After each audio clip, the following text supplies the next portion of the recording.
ராமநாத சுவாமி கோயில். இந்த கோயில் ராமேஸ்வரத்தோட சென்ட்ரலே இருக்குது.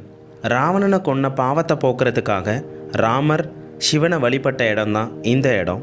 அதனால தான் இந்த இடத்த ராமேஸ்வரனும் இங்கே இருக்க சிவனை ராமநாத சுவாமின்னு சொல்கிறாங்க. இங்கே இருக்கிற புனித தீர்த்தத்தில் குளிச்சுட்டு சாமியை பார்த்தோம் அப்படின்னா நம்ம செஞ்ச பாவம்லாம் போகுங்கிறது நம்பிக்கை. முதல்ல அக்னி தீர்த்தம், இங்கே தான் நம்ம முதல்ல குளிக்கணும். அதுக்கப்புறம் கோயிலுக்குள்ளே இருக்க 22 தீர்த்தத்துலேயும் குளிச்சுட்டு சாமியை பார்க்கணும். நம்ம சீக்கிரமாக இந்த தீர்த்தத்திலலாம் குளிக்கணும் அப்படின்னா கோயிலுக்கு வெளியிலவே ஏஜென்ட்ஸ் இருப்பாங்க. அவங்க மூலயமா போனோம் அப்படின்னா சீக்கிரம் குளிச்சிடலாம். இந்த கோயிலில் ஃபேமஸ் என்னென்னா அம்பாள் சன்னதிக்கு வெளியே இருக்க இந்த பிரகாரம். இதுதான் உலகத்திலேயே மிக நீளமான பிரகாரம்.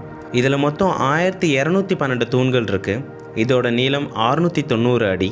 முக்கியமான விஷயம் என்னென்னா கோயிலுக்குள்ளே மொபைல்ஸ் நாட் அலவுட். அதனால் நம்ம வெளியவே வச்சுட்டு போகிற மாதிரி இருக்கும்.